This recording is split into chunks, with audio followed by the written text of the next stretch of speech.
Right then. So, I've got my reference here. Now what I'm going to do, save it and bring it into Maya. So, oak, large. And to bring it into Maya, what I'm going to do, I'm going to press spacebar, pick one of these orthographic views. So I'm going to use this bottom one here, go down to image plane, and do import image. And just go to my downloads and get it. There we are. Now, I've put it in here, but I'm not going to trace around it like we did before. What I'm going to do is I'm just going to kind of rotate it and bring it into my scene, like so. Right? And use it as a height reference. You know, see if it works, see if I need to make it a little larger. But for the most part, this is going to be absolutely fine for us.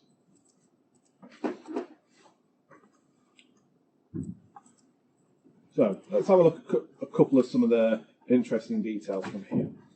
So trees, people think they just sit on the ground, but trees are plants, they have roots, so they burrow in.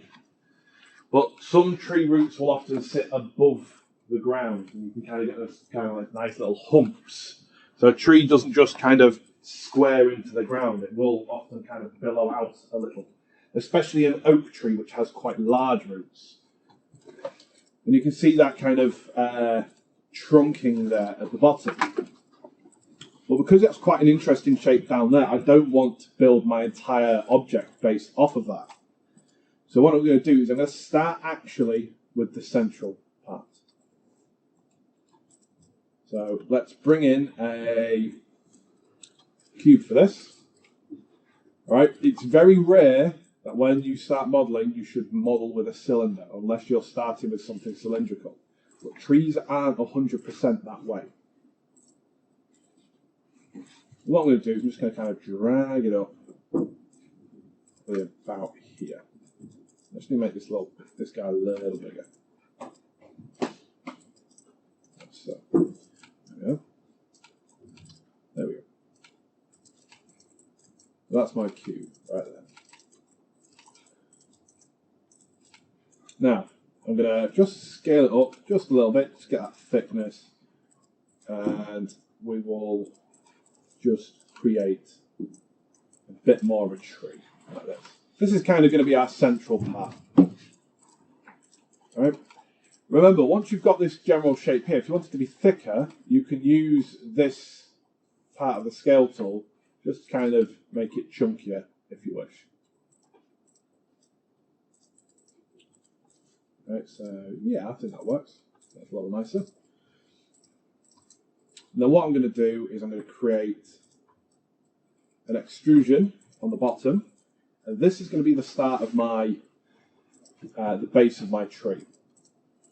So go to the modeling toolkit on the right hand side, make sure I'm on face mode. You can alternatively select face mode by holding right click and going to face. That's generally the face, not edge. That's generally the way I prefer to do it. And then I click extrude and just drag this guy down about the ground here. All right. Now, what I'm going to do is I'm just going to start to add some of the shape in, because notice it's not 100% uniform, it's not 100% straight, our tree. There's going to be some kind of movement to the left and to the right, and some twisting and some turning. So to work with this, what I'm going to do is I'm going to use the multi-cut tool. So the multi-cut tool, I bring up the microphone. The multi-cut tool is on the right hand side, just there, in the modelling toolkit. Click that, and it brings up what I like to call, it's a bit like a Spider-Man tool. If you move towards like the edges, it starts to magnetize to them, like so. And the cool thing with the multi-cut tool is you can essentially just cut a section out like that. Once you're happy, press right click. And you could just extrude something out like that. Obviously, I've got to deal with the fact that you've got loads of n-gons now. But the multi-cut tool is really useful for kind of cutting things apart. What we want to use it for is its edge loop tool. So if you hold control while you're on the multi-cut, it adds an edge loop in rather than just normal cuts. And this means it's going to create a cut all the way around the model.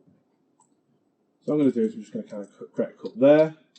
All I'm doing is just holding control and then left clicking roughly where I want. That'll do. Let's go to edge mode.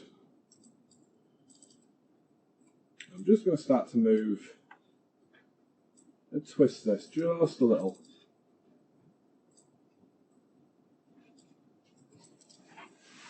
Just a little, just kind of bring that over there. Try to get some of that uniformity kind of gone from this model. So it looks a little bit more jagged, like so. All right, it still looks relatively cubish. But we know now that this bottom part is going to be a little thicker, so we can just kind of bring that out, like so. And that if we want this one, it's probably going to go up just a little more, or perhaps kind of just twist it again this way, a little more. All right, you're starting to get the base of your tree already. All right, it's that quick and simple. And then what we'll do is I'll introduce you to the next tool, which is bevel. So if you double click an edge like this, if it goes to a corner, it will stop. All right, so the edge won't continue round, which is really nice. So if I hold shift, double click this one, double click this one, and double click this one, it just selects the edges of my model. And obviously, because it's selected all of them, it's just going to bring around everything.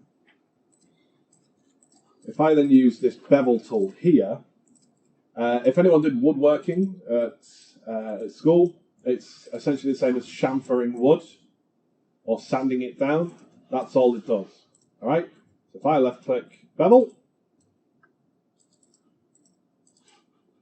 you can see now what that does. So that's our original, and that's bevel. And that bevel will attempt to kind of round it out or sand it down. You get a few new tools with it as well. So you can see here I've got a fraction. If I do that, it changes how much it chamfers it. So you can bring it in quite close, you can bring it in quite far. You can change the amount of segments, so if you want to be really rounded, do something like that, you're more than welcome to. But obviously, as you can see, we're going to end up with a bit of an interesting section up here to work with. For low poly, it's best to keep your segments pretty low. All right, try not to put in as many edges as possible. And the mitering, so the mitering basically just tells it how it wants it to chamfer down. All right, so auto for the most part is fine. It's when you get to your higher versions that mitering changes. All right, so for the most part you're all right. All right, and you can change the chamfer to be on or off as well. All right, so that's what happens with a bevel. If you don't put the chamfer on, but if you put the chamfer on, it looks like that. So for this, what I'm going to do is probably going to stick it around 0.6, I think. Let me just have a look at the rest of my model. Yeah, that's all right. But I can still work with that. All right. You can see the model's looking still a little bit blocky. Let's start to bring some more bits out. And this is where the fun genuinely sort of comes in. You can start to just grab this edge here, kind of bring it out. You could go to these vertices, kind of bring them down like that. Let's grab these, bring you a little further that way, and not that way. Grab you, bring it out there, and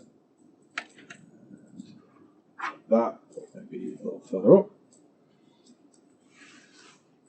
And hey presto, that's starting to look a little bit more like a bulbous part of a tree. You can see we're looking at this section here of the tree where it's kind of just billowed out a little. All right.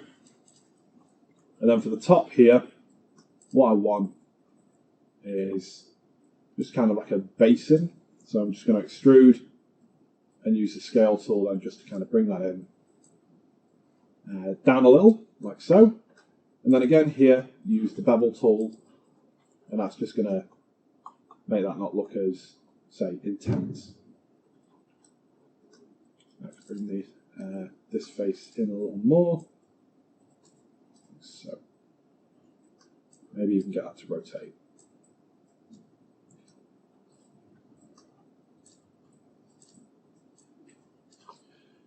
Just so you're aware as well, low poly doesn't mean easy. It means genuinely looking at interesting parts of the shape and seeing what you can do to create something interesting from it.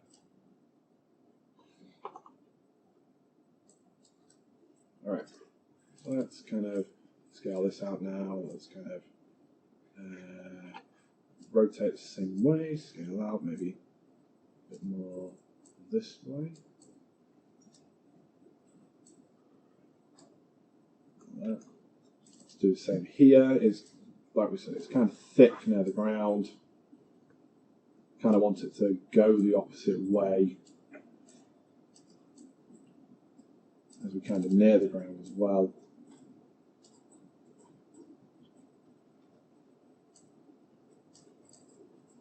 Like so. All right. It was starting to get something that resembled like a bit of a tree trunk. Now, roots. Roots are pretty cool. I drag this, extrude it,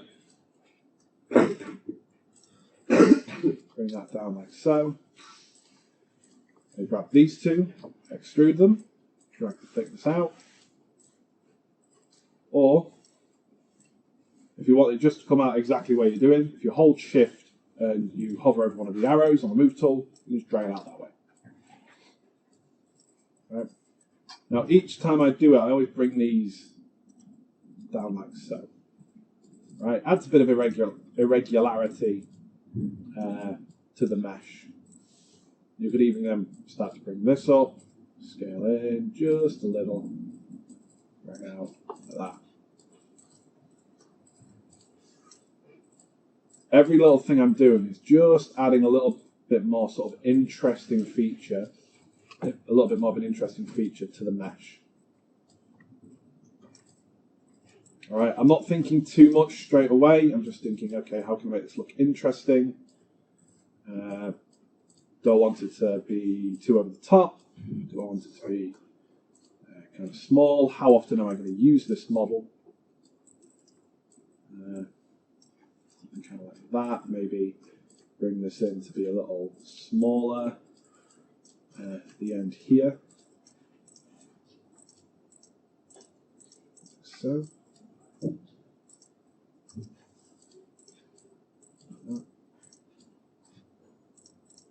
You could even then just kind of like drag this. It's like, okay, I don't like that. Let's bring that forward.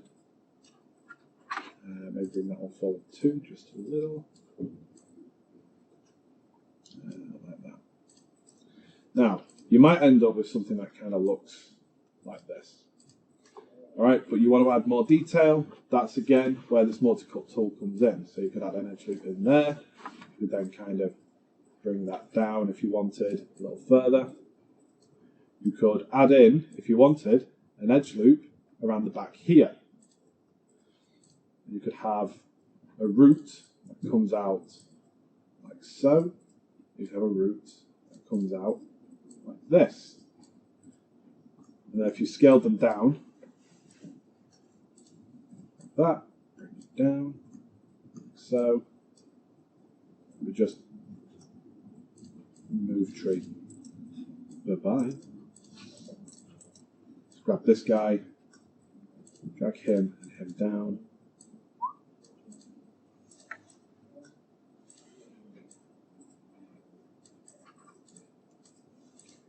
Scale you in. Move you over here. And then grab you two. One there. Drag you like that. You need to kind of drag in a little, like so.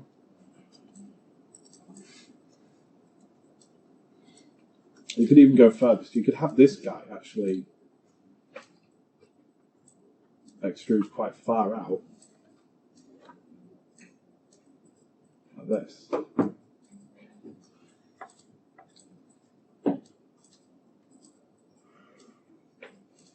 And scale there quite nicely.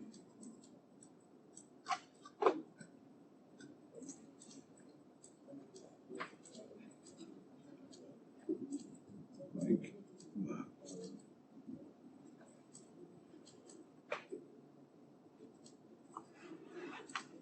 That picture will be the death of me because I'll keep trying to avoid it.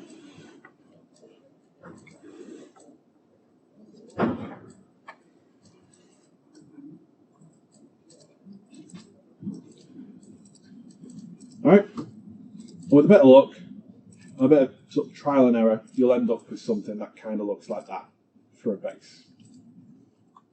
Alright, and all I've done there is I've used that extrude tool, I've used the scale tool, I've used the new multi-cut, and I've used the bevel tool. And it's just given me that extra bit of definition in there. Alright, I don't feel that it's like, oh my god, this is so complicated. It's just, all I've done is just extrude bits. And the same happens for when you then want to create branches. That's just the wrong one. So a branch, what you do, is you get it where you want it. There's a tree, there it is.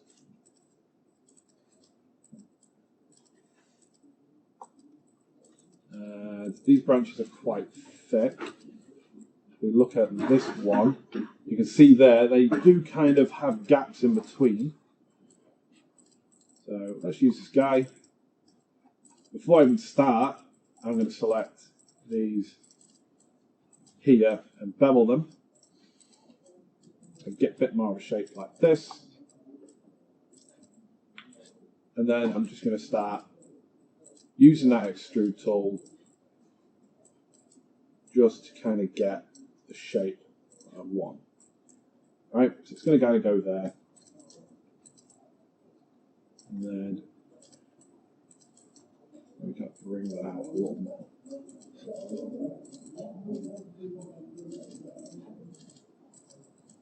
And again, it's just about dragging, scaling, rotating. This guy, actually, let's bring it down. Just add a bit of extra uniformity to that. Right. Let's bring it off a little to the side, maybe. Like that as well. Bring that round.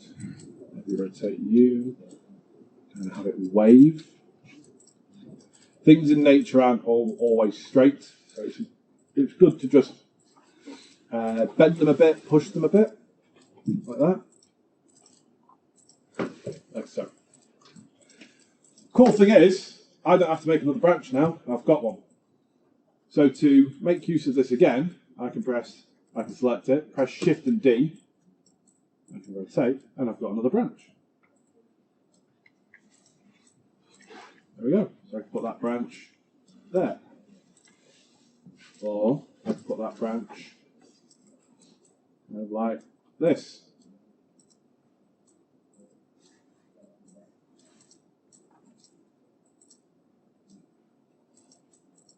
Like that, but more on this edge. So, because then what I can do is just come in here, just move that up, scale that up, kind of maybe move it a little closer, showing it off. And this guy, just like that. Sorry, we've got more branches. And if you've got enough, you could duplicate them again. But you can select more than one, duplicate, rotate. You could even kind of scale if you wanted to, so kind of scale like this, scale them all in. And you can start to add them on top of each other. You could flip them upside down.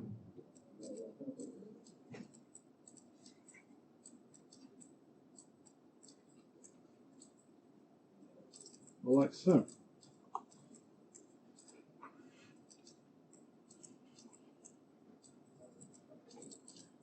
Does anyone in here ever decorate a Christmas tree? You're not allowed. Why not? Because your mum says you'll do it wrong. Do you know why parents say that you always decorate a Christmas tree wrong? Because there's no right way to do it. Because there's a right way to do it.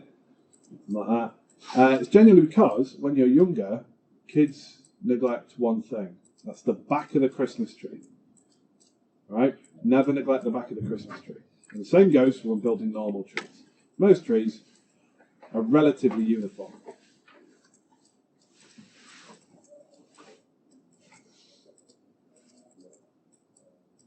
Right? So feel free to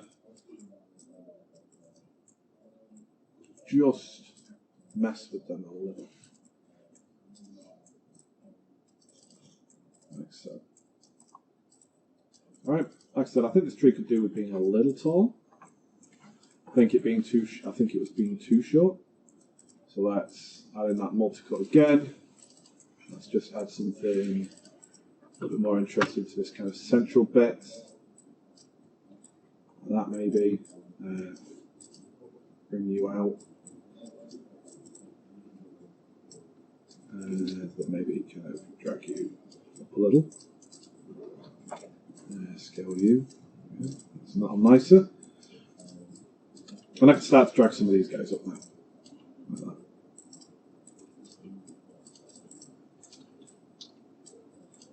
Like so.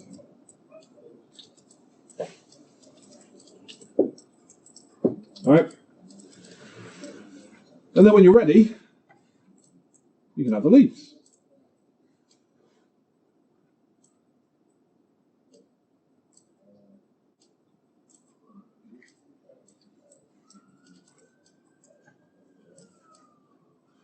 Oops.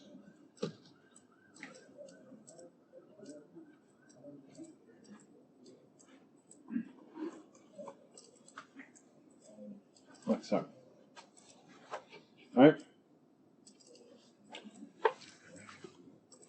So an important part of building this was how often did I refer to that tree in terms of accuracy. Right, it has to be identical to that tree. How often did I refer to that? Never. Never. I never 100% went, it has to be identical to this. Alright?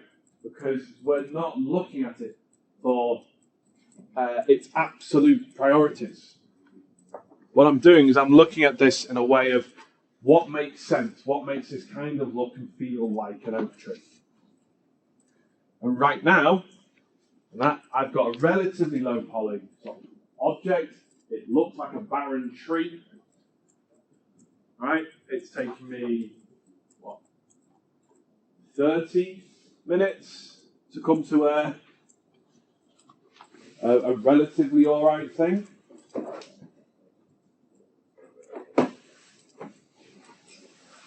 This stage of 3D modelling is known as blocking out. Alright? This is not looking at the end piece. This is not looking at the destination. It's not looking at the most amazing 3D model at the beginning or anything like that. This is, I'm building a model. Let's see what happens. Does it feel right? Does it feel like a tree? I've already noticed, just by taking a step back, I've got a relatively large area, sort of in the middle of the tree, on the right-hand side. That doesn't really have any more branches. It's got 2 branches and that's it. Alright, so I could do something to kind of make that a little bit more interesting or try and mask it. Alright, because the likelihood is a tree is going to have more there. So again, let's just get you, kind of bring you off like that. But what happens if we go for a smaller one? But let's then flip this guy. Bring him kind of down. And then scale them up together like this. Alright? So they're kind of inside each other, but it's making a bit more of an interesting kind of section on that part of the tree. Now, this bit will utterly blow your minds. What we're going to do is we're going to add leaves. And there are two ways to do leaves. I'm going to show you the easy way. And we're going to use a polyhedron. Right.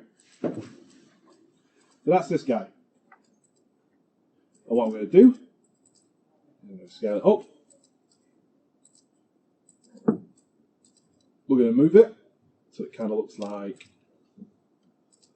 this. I might kind of scale it out a little more like that. Then I'm going to duplicate it. Move it up. Just kind of go like this. Get you there.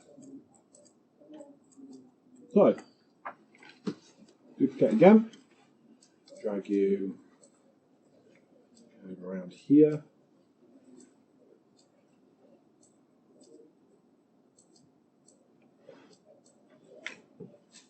Let's start look a bit okay. So you again, let's kind of bring you around like that. Maybe make you a little smaller. We'll still get some of the internal bit of the tree.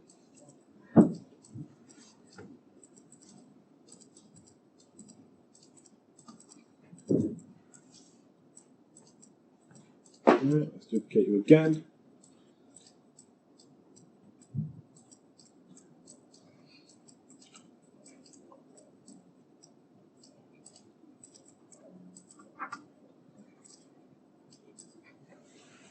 Okay.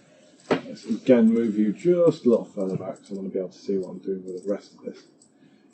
Notice how a lot of what I'm doing is just duplicating, moving and scaling when it's coming to the leaves. The leaves, relatively, are uniform. There's not really much different going on with them. You don't have to model each section of a leaf and then put it on. Literally just do this. If you rotate it enough, scale it enough, maybe if you kind of flatten this one a little more, rotate down. Okay. Let's just select the tree.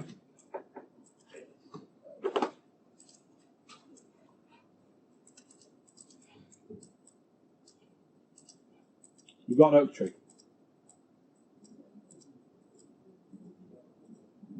All right. Now, if we look at this one, just kind of drag it to the side there. Maybe not like that.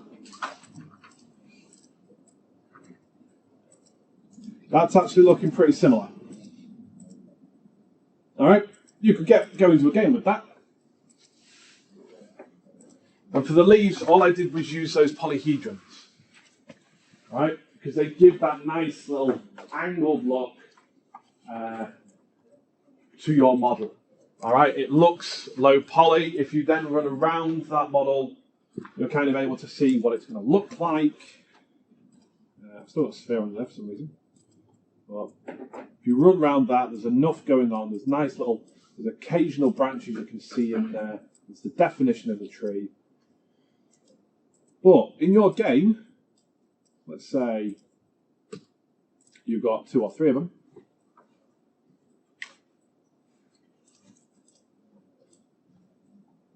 And that you want to create a forest. In fact, let's not group, let's combine it instead. We've got a forest and we create a few of them, like so.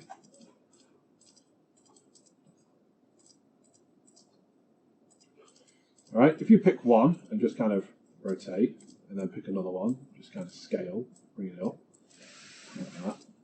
And then we delete you, and delete you, and then we pick this guy and we kind of rotate him this way, and then you're going to be actually kind of that way,